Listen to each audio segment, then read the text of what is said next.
Hello viewers, welcome to my channel enlight history. আমি শুভেন্দু বিশ্বাস। আজকের এই ভিডিওতে প্রস্তর যুগের ইতিহাসের ওপর 25টি গুরুত্বপূর্ণ প্রশ্ন নিয়ে আলোচনা করব। তোমরা অবশ্যই ভিডিওটি শেষ পর্যন্ত দেখবে, অনেক নতুন নতুন বিষয় এবং নতুন নতুন প্রশ্ন কিন্তু জানতে পারবে। চলো তাহলে আর দেরি না করে আজকের ভিডিও শুরু করা যাক। আজকের প্রথম প্রশ্ন, আদমগড়ের অবস্থান কোথায়? Option A Uttar Pradesh, option B মধ্যপ্রদেশের ভোপাল, অপশন সি মধ্যপ্রদেশের হোশাঙ্গাবাদ, অপশন ডি উত্তরপ্রদেশের Pratapgarh.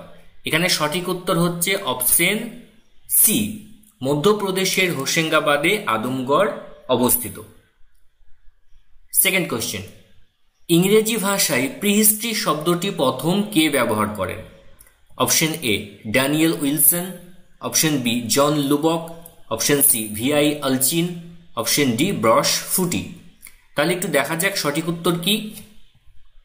Daniel Wilson, option A হচ্ছে রাইট অ্যান্সার। তিনি প্রথম প্রিহিস্ট্রি শব্দটি ব্যবহার করেন। 3 নম্বর প্রশ্ন, ভীমবেটকা কে আবিষ্কার করেন? Option A VS Wakankar, option B Vincent Smith, option C DN Vaid, option D K R U Todd. সঠিক উত্তর হচ্ছে ভিএস ওয়াঙ্কেকার, তিনি ভীমবেটকা আবিষ্কার করেন। ভীমবেটকা মধ্যপ্রস্তর যুগের গুরুত্বপূর্ণ একটি সাইট এবং এখানে গুহাচিত্র পাওয়া গিয়েছে। 4 নম্বর প্রশ্ন, হোমোসেপিয়েন্সের আবির্ভাব সর্বপ্রথম কোন যুগে হয়? অপশন এ নিম্ন পুরাপ্রস্তর যুগ, অপশন বি মধ্যপ্রস্তর যুগ, অপশন সি উচ্চ পুরাপ্রস্তর যুগ, অপশন ডি তাম্রপ্রস্তর যুগ। তাহলে এখানে সঠিক উত্তর হচ্ছে উচ্চ পুরাপ্রস্তর যুগে হোমোসেপিয়েন্স মানুষের আবির্ভাব প্রথম হয়েছিল। তো মানুষের যে স্পেসিসগুলো রয়েছে সেটা যদি আমরা একটু ভালো করে দেখি, তাহলে যে লোয়ার প্যালোলিথিক এজ, সেখানে প্রথম যে মানুষের আবির্ভাব ঘটে সেটি হচ্ছে কি হোমো হ্যাবিলিস প্রজাতির। তারপরে আসছে কি হোমো ইরেক্টাস। তো সমগ্র বিশ্বের ক্ষেত্রে বা ভারত ছাড়া অন্যান্য যে স্পেসিস রয়েছে তার মধ্যে আমরা দেখতে পাচ্ছি, বা ইউরোপের ক্ষেত্রে হোমো হ্যাবিলিস প্রজাতির মানুষের আবির্ভাব কিন্তু প্রথম দেখা যায়। ভারতের ক্ষেত্রে প্রথম যে স্পেসিসের মানুষ প্রথম এসেছিল তার নাম হচ্ছে হোমো ইরেক্টাস। তারপরে বিভিন্ন রকমের প্রজাতির মানুষ আমরা দেখতে পাচ্ছি, কিন্তু আপার প্যালোলিথিক এজ বা উচ্চ পুরাপ্রস্তর যুগে গিয়ে হোমো স্যাপিয়েন্স মানুষের আবির্ভাব ঘটেছিল। 5 নম্বর প্রশ্ন, কোন যুগের শেষ দিকে জীবজন্তুকে পোষ মানানো এবং মৃৎশিল্প এবং কৃষিকাজের সূচনা হয়? অপশন এ প্রাচীন প্রস্তর যুগ, অপশন বি মধ্যপ্রস্তর যুগ, অপশন সি নব্যপ্রস্তর যুগ, অপশন ডি ধাতুর যুগ। তাহলে দেখো বলা হচ্ছে কোন যুগের শেষের দিকে, অর্থাৎ এখানে সঠিক উত্তর হচ্ছে অপশন বি মধ্যপ্রস্তর যুগ। মধ্যপ্রস্তর যুগের শেষের দিকে জীবজন্তুকে পোষ মানানো এবং মৃৎশিল্প কৃষিকাজেরও সূচনা হয়েছিল। দেখো মধ্যপ্রস্তর যুগকে কিন্তু ক্ষুদ্রাসীয় বা মাইক্রোলিথিক যুগও বলা হয়, কারণ এখানে যে হাতিয়ারগুলো পাওয়া গিয়েছে সাধারণত 1 থেকে 8 সেন্টিমিটার ধরনের, তবে 1 থেকে 3 সেন্টিমিটারের হাতিয়ার সব থেকে বেশি পাওয়া গিয়েছে এবং হাতিয়ারগুলি কোয়ার্জাইট, চার্ট, ক্যালসিডনি ইত্যাদি পাথরে তৈরি করা হতো। তো এর গুরুত্বপূর্ণ সাইটগুলোর মধ্যে আমরা দেখতে পাচ্ছি বাগড়, মহাদহ, এগুলো সব ক্ষুদ্রা এই যে মধ্যপ্রস্তর যুগের গুরুত্বপূর্ণ সাইট। 6 নম্বর প্রশ্ন, কবে প্রস্তর যুগের প্রথম উপকরণ আবিষ্কৃত হয়? অপশন এ 1862 সালের 11 ফেব্রুয়ারি, অপশন বি 1862 সালের 13ই মার্চ, অপশন সি 1863 খ্রিস্টাব্দের 11 ফেব্রুয়ারি, অপশন ডি 1863 খ্রিস্টাব্দের 30 মে।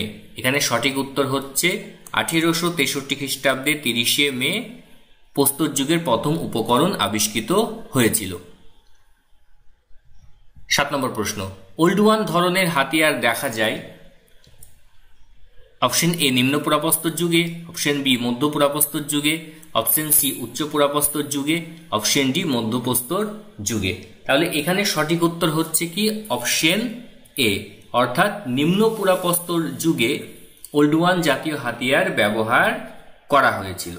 কোন প্রজাতির মানুষরা করেছিলেন? এটা করেছিলেন হোমো হ্যাবিলিস প্রজাতির মানুষেরা। 8 নম্বর প্রশ্ন, কত সালে ভারতীয় ট্রেজার ট্রফ আইন প্রণয়ন করা হয়েছিল? Option A 1876, option B 1878, option C 1880, option D 1882। সঠিক উত্তর হচ্ছে 1878 সালে ভারতীয় ট্রেজার ট্রফ আইন পাশ করা হয়েছিল, অর্থাৎ মাটির নিচে যে সমস্ত মূল্যবান দ্রব্য পাওয়া যাবে বা মূল্যবান জিনিস পাওয়া যাবে সেগুলোকে খাজনা হিসেবে গ্রহণ করা হতো, ট্রেজারি যেটাকে বলা হচ্ছে, সম্পদ হিসেবে। 9 নম্বর প্রশ্ন, সঠিক ক্রম কোনটি? আহার সাবালদা কায়াথা প্রবাস, প্রবাস সাবালদা কায়াথা আহার, সাবালদা কায়াথা আহার প্রবাস, আহার কায়াথা প্রবাস সাবলদা। তাই 9 সঠিক উত্তর কি? অপশন এ আহার সাবালদা কায়াথা প্রবাস কালচার। অর্থাৎ এগুলো কিন্তু তাম্রপ্রস্তর যুগের বিভিন্ন ধরনের আমরা সংস্কৃতি দেখতে পাচ্ছি। তো আমরা যদি একটু দেখি যে কবে কোন সংস্কৃতির বিকাশ ঘটেছিল তাহলে একটু আমাদের সহজ হবে। আহার সংস্কৃতির সময়কাল কত ছিল? 2800 খ্রিস্টপূর্বাব্দ থেকে 1500 খ্রিস্টপূর্বাব্দ পর্যন্ত। সাবালদা সংস্কৃতির সময়কাল কত ছিল? 2300 খ্রিস্টপূর্বাব্দ থেকে 2000 খ্রিস্টপূর্বাব্দ। কায়াথা সংস্কৃতির সময়কাল কত ছিল? 2000 থেকে 1800 খ্রিস্টপূর্বাব্দ। আর প্রবাস সংস্কৃতির সময়কাল কত ছিল? 2000 থেকে 1400 খ্রিস্টপূর্বাব্দ। এবং তোমাদেরকে এটাও বলে রাখছি, এই যে আহার সাবালদা কায়াথা প্রবাস, এদের যে মেন সেন্টার তারপর এপি সেন্টার যেগুলো পাওয়া গেছে সব কিন্তু ভালো করে পড়তে হবে, এখান থেকে অনেক প্রশ্ন আসে। 10 নম্বর প্রশ্ন, বান্স সংস্কৃতি কোন অঞ্চলের? বালুচিস্তান, দক্ষিণ পূর্ব রাজস্থান, পশ্চিম মহারাষ্ট্র আর হচ্ছে সিন্ধু। তাহলে সঠিক উত্তর হচ্ছে দক্ষিণ পূর্ব রাজস্থান, অর্থাৎ সাউথ ইস্ট রাজস্থানে বানস সংস্কৃতি পাওয়া গেছে। তো এর যে টাইপ সাইটের নাম কি? টাইপ সাইটের নাম হচ্ছে আহার বা আহার কালচার। এবং অন্য যদি আমরা বা আদার সাইটের কথা বলি তাহলে হচ্ছে গিলুন্দ, যেগুলো বনজ সংস্কৃতির সাথে যুক্ত। 11 নম্বর প্রশ্ন, গেরুয়া রঙের মৃৎপ্রাত্যের সময়কাল ছিল 2000 থেকে 1500 খ্রিস্টপূর্বাব্দ, 1500 থেকে 1000 খ্রিস্টপূর্বাব্দ, 400 থেকে 100 খ্রিস্টপূর্বাব্দ, 100 খ্রিস্টপূর্বাব্দ থেকে 300 খ্রিস্টাব্দ। তাহলে 11 সঠিক উত্তর হচ্ছে 1500 খ্রিস্টপূর্বাব্দ থেকে 1000 খ্রিস্টপূর্বাব্দ। 12 নম্বর প্রশ্ন, নিম্নলিখিত কোন স্থান থেকে মানব শিশুর কঙ্কাল পাওয়া গিয়েছে? Option A Isampur, option B Hatnora, option C Bilsur গ্রাম, অপশন ডি ওদাই। সঠিক উত্তর হচ্ছে ওদাই, এখানে মানব শিশুর কঙ্কাল পাওয়া গেছে। এই প্রশ্নটি কিন্তু বহুবার নেটে এসেছে। 13 নম্বর প্রশ্ন, ভারতের সব থেকে বড় মধ্যপ্রস্তর যুগীয় স্থান কোনটি? Option A Baghor, option B Sarai Nahar Rai, option C Bagor, option D Ratanpur. তো এখানে সঠিক উত্তর হচ্ছে বাগোর, অর্থাৎ এই বাগোরটি অবস্থিত কোথায় ছিল? রাজস্থানে। আর এই বাগোরটি কোথায় অবস্থিত? মধ্যপ্রদেশে। অর্থাৎ রাজস্থানের যে বাগোর সেটি সব থেকে বড় মধ্যপ্রস্তর যুগের সংস্কার মানে স্থান আর কি। 14 নম্বর প্রশ্ন, রতনপুরের অবস্থান কোথায়? A Rajasthan, B Gujarat, C Bihar, D Uttar Pradesh. সঠিক উত্তর হচ্ছে অপশন বি, গুজরাটে অবস্থিত ছিল রতনপুর, যেটি মেসোলিথিক যুগের একটি গুরুত্বপূর্ণ সাইট। 15 নম্বর প্রশ্ন, কে নবপ্রস্তর সংস্কৃতিকে তাম্রপ্রস্তর সংস্কৃতির সঙ্গে তুলনা করেছেন? A option A V Gordon Childe, option B VS Wakankar, option C John Lubbock, D এদের কেউ নয়। সঠিক উত্তর হচ্ছে ভি গর্ডন চাইল্ড, তিনি নবপ্রস্তর সংস্কৃতিকে তাম্রপ্রস্তর সংস্কৃতির সাথে তুলনা করেছেন। দেখো, ভি গর্ডন চাইল্ডের 3টি বিখ্যাত বই রয়েছে, সেগুলো নিয়ে প্রশ্ন আসে। 1 নম্বর হচ্ছে ম্যান মেক্স হিমসেলফ, 2 হচ্ছে হোয়াট হ্যাপেন্ড ইন হিস্ট্রি, 3 হচ্ছে সোশ্যাল ইভ্যালিউশন। এই 3টি বইয়ের ওপর কিন্তু প্রশ্ন আসে। 16 নম্বর প্রশ্ন, 1863 সালে রবার্ট ব্রসফুট কোথা থেকে প্রস্তর যুগের প্রথম উপকরণ খুঁজে পেয়েছিলেন? Option A Paisra, option B Watgal, option C Isampur, option D Pallavaram. 16 সঠিক উত্তর হচ্ছে অপশন ডি পল্লভরম। 17 নম্বর প্রশ্ন, পৃথিবীর প্রথম বাসনপত্রের নিদর্শন পাওয়া গিয়েছে কোথা থেকে?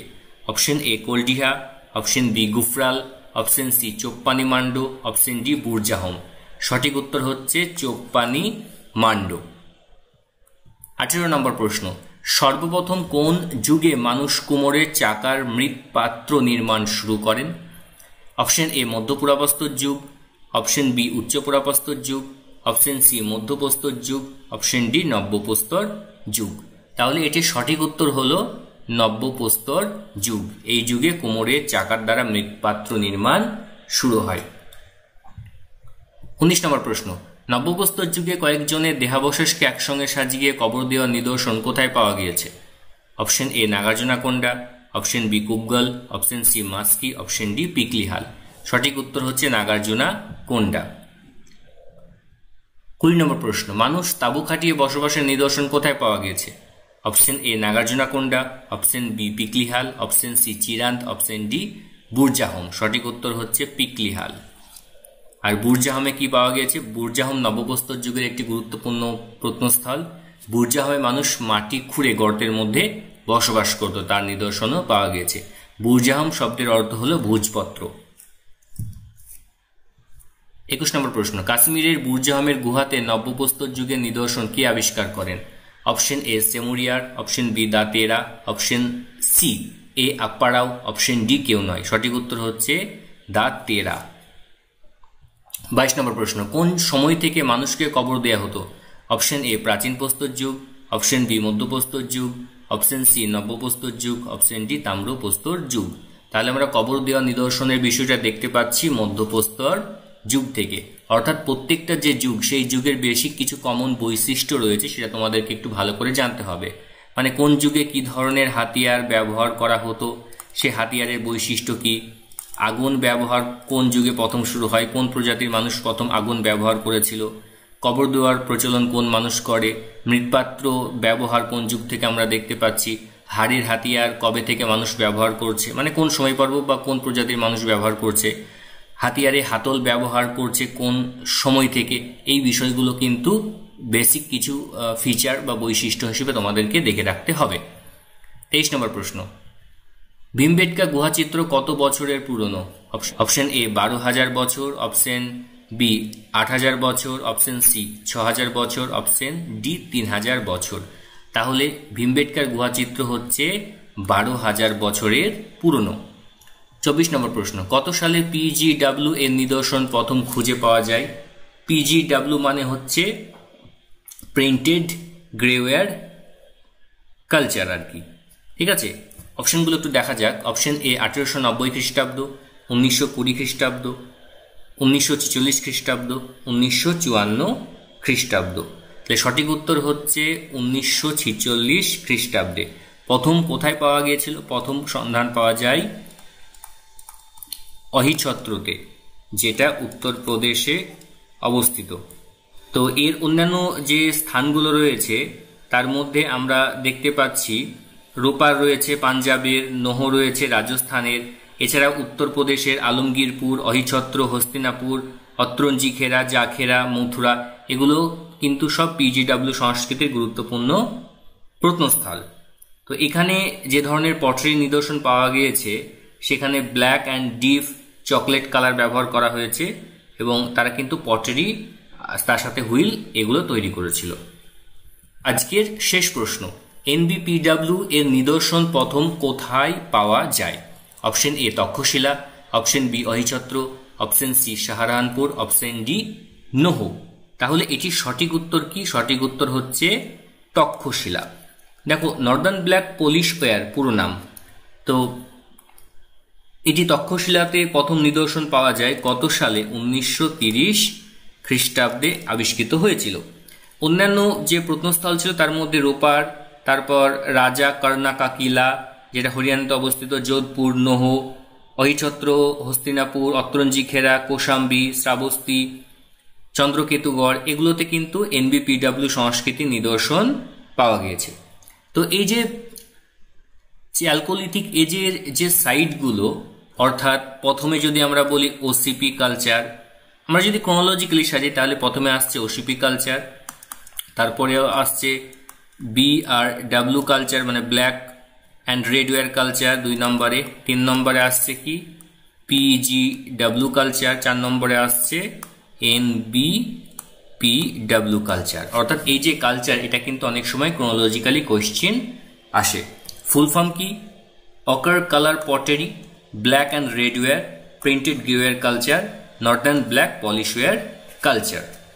একটু স্পেসিফিক ভাবে বলে দিই যাতে তোমাদের বুঝতে সুবিধা হয় এবং কোনো যদি প্রশ্ন আসে তোমরা তার উত্তর দিতে পারো।